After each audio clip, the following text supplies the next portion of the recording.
Hair wefting. Must-know technique. You know, it's getting really expensive to pay someone to weft your hair. So why not teach yourself? I'm here to share every secret you need to create your own professional quality wefted hair at home. Today, we're going to take several ponytails and turn them into one perfect piece.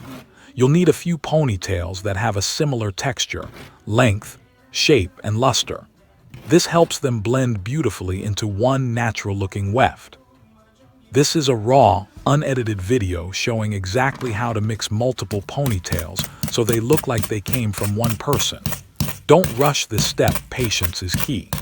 Hair may be uneven at the top, so gently pull and align the strands until everything sits neatly.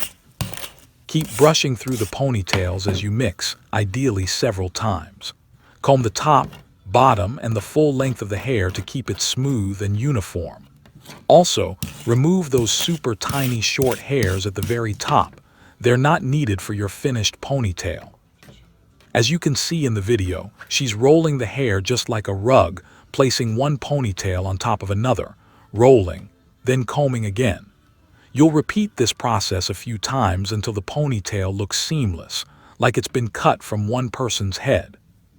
A well-mixed ponytail should look natural, smooth, and perfectly unified. That's how you know you've done it right. The art of mixing hair, a story of patience and perfection. You hear that? That's the sound of hair being brushed, carefully, lovingly, one stroke at a time. We're in a small workshop. The light falls through the window, catching the glint of dark strands laid across the table. There are ponytails, several of them each from a different woman. One from a mountain village, thick and coarse. Another from a young lady, lightweight of similar texture. One shows a hint of chestnut under the sun, another as black as night, and one, just one, with that rare bluish sheen only natural hair can carry. The table smells faintly of soap and steel. A brush rests nearby, its wooden handle smooth from years of use. And you're sitting there, ready to begin the most delicate part of the craft, mixing. How much hair can come from each person? Each ponytail before you tells a story. Some are thick, 50 grams or more, heavy with years of growth. Some are thin, barely a handful, maybe 10 or 20 grams, light like air. No two people give exactly the same. It depends on how long they've cared for their hair, how dense it grows, how often it's cut. A single donor can give a small ponytail, enough for one partial bundle, or a thick, generous length that can be divided into 2 or even 3. But never assume quantity means quality. The finest ponytail is not the biggest one. It's the one that's clean, aligned, natural. When you mix, you learn to respect what nature gives. You never force it, you listen. Why some hair carries lice eggs? Now let's be honest. Sometimes, when the hair first arrives raw and untouched, you might find small white specks near the roots. Tiny, oval shapes like grains of sand that cling stubbornly to the strands. Those are lice eggs, nits, as they're called. They tell another story too, that the donor's hair was real, natural, unprocessed, never stripped with acid, never boiled, never soaked in chemical baths. It came straight from a person just as it grew. Removing those eggs doesn't require acid and shouldn't. Professionals know. Acids ruin the cuticle, dull the shine, break the hair's life. Instead, they do it by hand, slow work, yes, but pure work. They stretch the strands across the table, run their fingers along, and pluck the eggs gently one by one, or use a fine-tooth lice comb. It's patient work, meditative. You sit with the hair, and after a while the task feels less like cleaning and more like caretaking, as if you're restoring something valuable that deserves respect. The importance of similarity, the secret of natural blending. Now the next part is crucial, and it's where many beginners fail. When you mix hair from different people, you can't just throw them together and hope they'll match. Hair has a personality in texture, in shape, in weight, in the way it bends light. You can't mix coarse, thick strands with fine, soft ones. The coarse hair will dominate, it'll puff up, make the bundle uneven, wild. The fine hair will sink and hide. The result, a confused texture that doesn't look real. You can't mix black hair with red, or ash brown with golden brown, unless you want to spend hours correcting the tone later.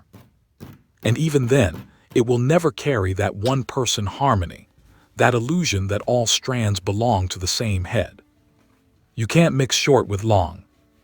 The shorter hairs will tangle at the base, make the bundle bulky, ruin the smooth fall.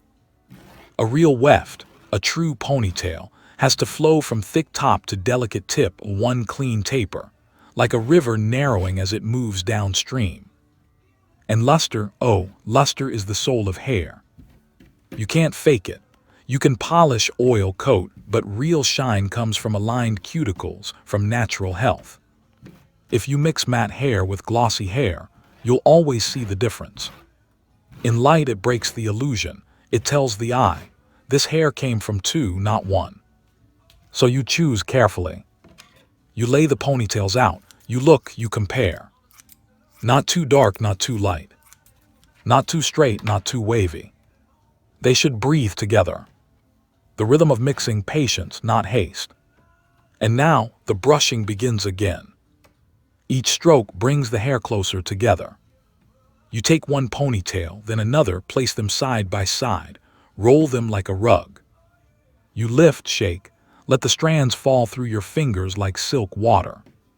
Brush again. Roll again. Brush again.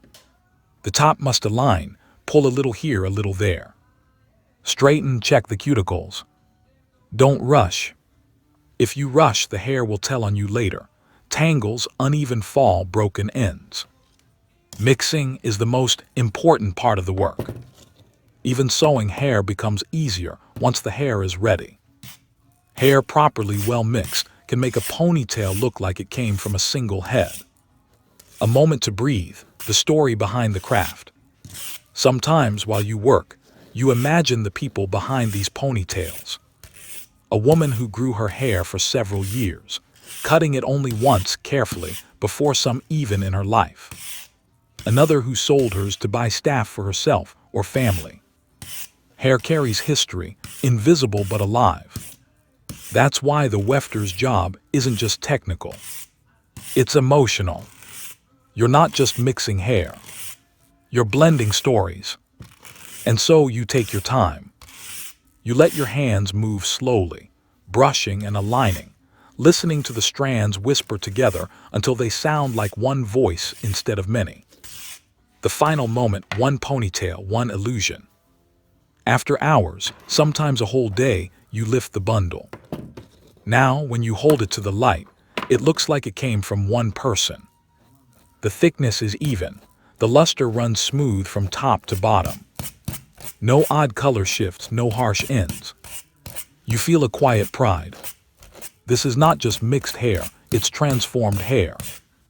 It's unity made by patience. You can smell the clean strands, hear the soft brush still resting on the table. This, right here, is the invisible foundation of every beautiful weft. No one will ever see the work behind it, they'll just see the result. But you'll know that each weft begins with respect. Respect for the donor, for the craft, and for the time it takes to make hair look truly human again.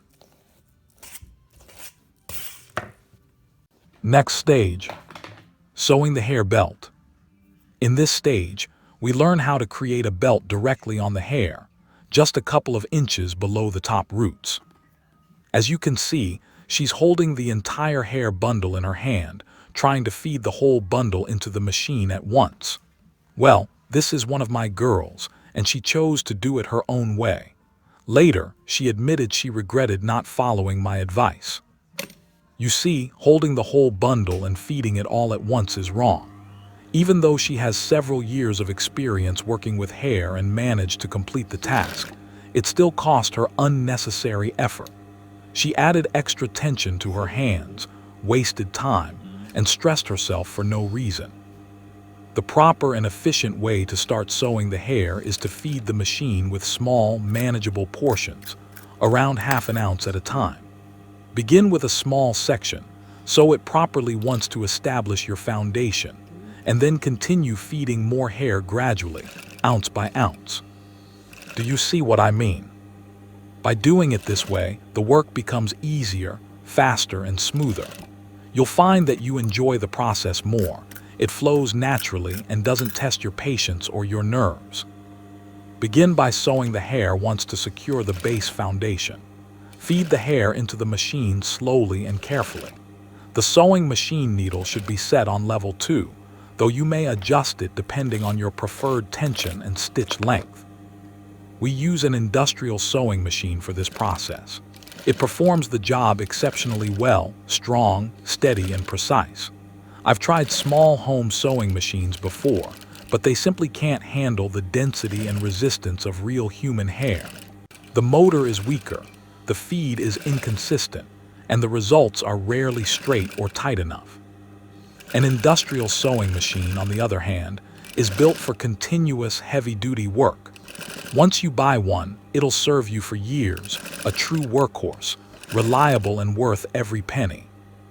You can find these machines on Amazon, typically priced between $300 and $400 USD. Any reputable industrial brand will work well.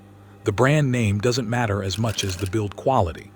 Mine is an ordinary, no-frills model, but it's solid and long-lasting. Just make sure the machine comes with its own table and motor setup. Some sellers offer the head only, without the stand or foot pedal, so double-check before purchasing. Now, as you begin sewing, feed the hair slowly into the machine, keeping it flat and evenly distributed. The alignment at this point is crucial. Uneven feeding can cause skipped stitches or loose threads later. For black hair, use black thread. For lighter shades, choose the closest matching color. The goal is a seamless, invisible stitch that blends perfectly into the hair. Always match your thread color to your hair color. This detail separates an amateur weft from a professional one. Once the first line of stitching is complete, repeat the process slightly above the previous line. The first stitch acts as a firm anchor, holding the hair securely in place, allowing the next stitches to move faster and smoother. After several passes, you'll see a strong, neat belt forming along the top of the bundle. This belt is the foundation that holds the entire weft together. It must be even, tight, and straight. Always sew from the first thread upward, keeping each new stitch line about 1 millimeter higher than the previous one. Maintain a straight, controlled line at all times. Do not sew in a zigzag motion, and never overlap the threads. Overlapping weakens the structure, creating uneven tension and bulkiness in the weft. Consistency and precision are everything here. A steady hand, a calm rhythm, and patience will give you that perfect result. When done correctly, your hair belt will be firm, flat, and beautifully uniform.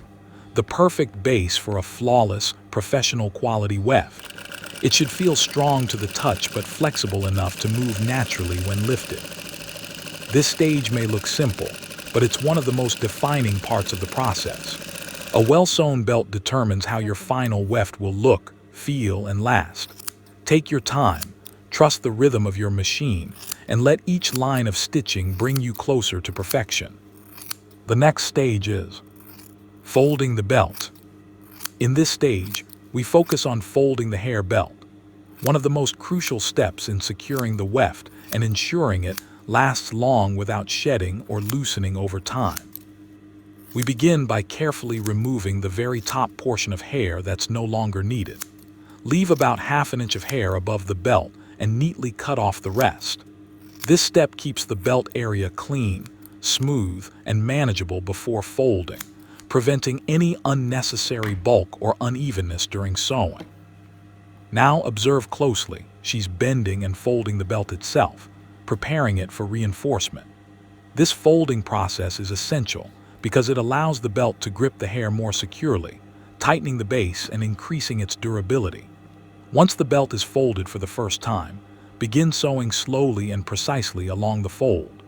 This first fold creates a compact foundation that locks the hair strands in place and forms the initial layer of strength. During this process, all the same sewing principles apply. Do not overlap threads. Sew in straight, even lines. Avoid any zigzag or curved movements. Maintain equal spacing between stitch lines. The needle level can remain the same or be slightly adjusted depending on how thick the folded belt feels beneath it. If your thread begins to fall off the belt, either slipping under or over, that indicates poor alignment.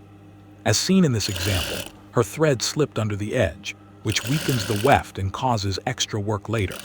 She eventually learned to keep her stitches perfectly centered on the fold.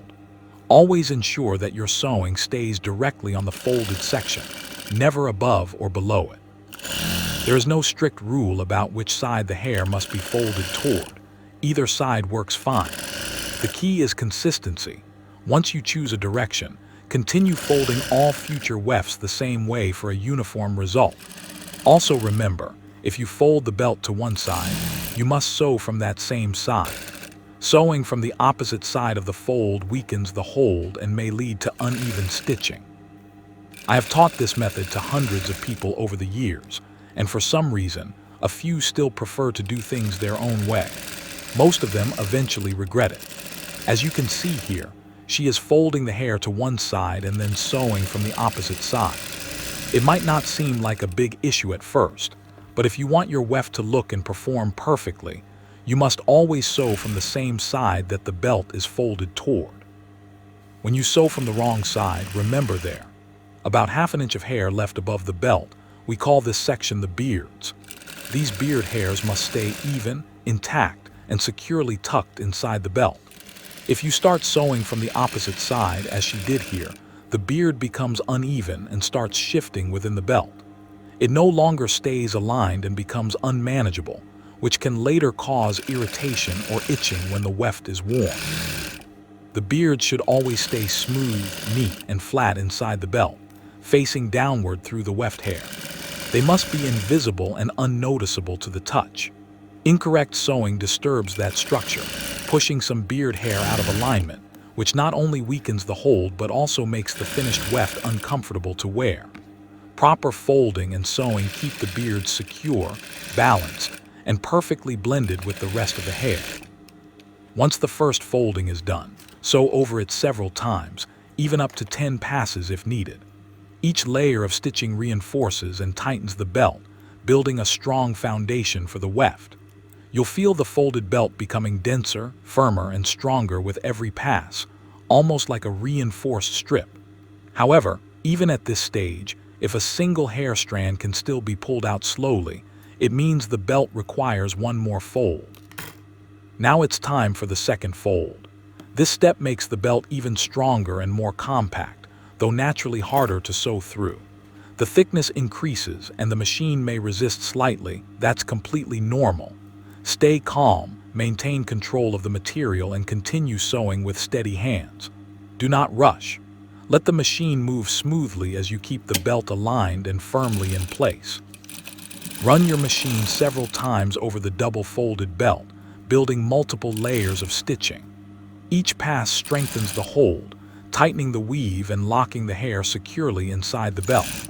The finished fold should feel solid, flat, and heavy with durability, yet still flexible enough to move naturally when handled.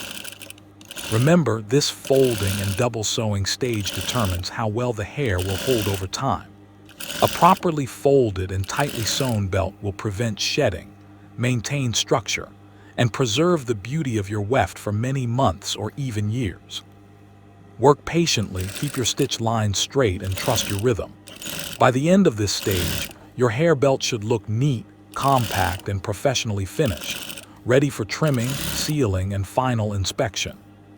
Last final stage is sealing the hair. Now that your folded hair belt is complete, congratulations. If you've made it this far, you've already accomplished the hardest part. The rest is easier, but it's also the stage where you'll truly see the results of your effort, patience, and precision. However, if you didn't follow my earlier advice carefully, this is the moment to pay for it. Any stitches that have fallen below the belt or slipped out of line must now be removed. Yes, it can take several hours and quite a bit of patience, But that's how you learn. Every mistake teaches something valuable, and with time, your hands will develop the skill and rhythm to do it right the first time. As you can see here, she now realizes what happens when you don't follow the master's guidance. Now she must pay dearly for it, not with money, but with time and nerves. It's going to be tedious and slow to remove all those stitches that have fallen beneath the belt. Worse, this mistake can also cost her some of the hair itself. While removing the misplaced stitches, she'll inevitably cut a few strands, and that's an expensive loss. If she had followed my instructions earlier, she could have easily avoided this costly lesson.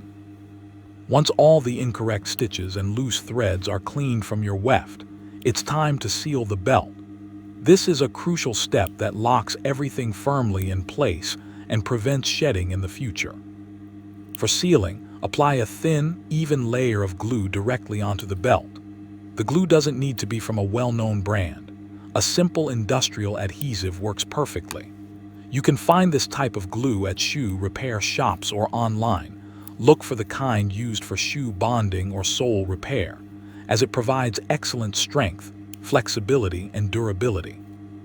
If your glue arrives too thick, mix in a small amount of acetone to thin it slightly, making it easier to apply smoothly. Use a small brush or stick to spread the glue evenly across the belt. Don't over-apply. Just a light, clean coat is enough to seal the stitches and secure the base. After applying the glue, let the belt rest and dry for about 1 hour. Once it's fully set, your weft is complete, strong, clean, and ready to use. And there you have it, your finished hair weft. You can now use it to create wigs, clip-on extensions, or other beautiful styles. My other tutorials cover how to make wigs and clip-ons. Those are completely free to watch. Please note, however, that the blonding tutorial requires a small payment, as it's a more advanced process. I wish you the best of luck in your business and creative journey. This simple yet powerful technique has served me well for nearly 2 decades, and I hope it brings you the same success and satisfaction in your craft.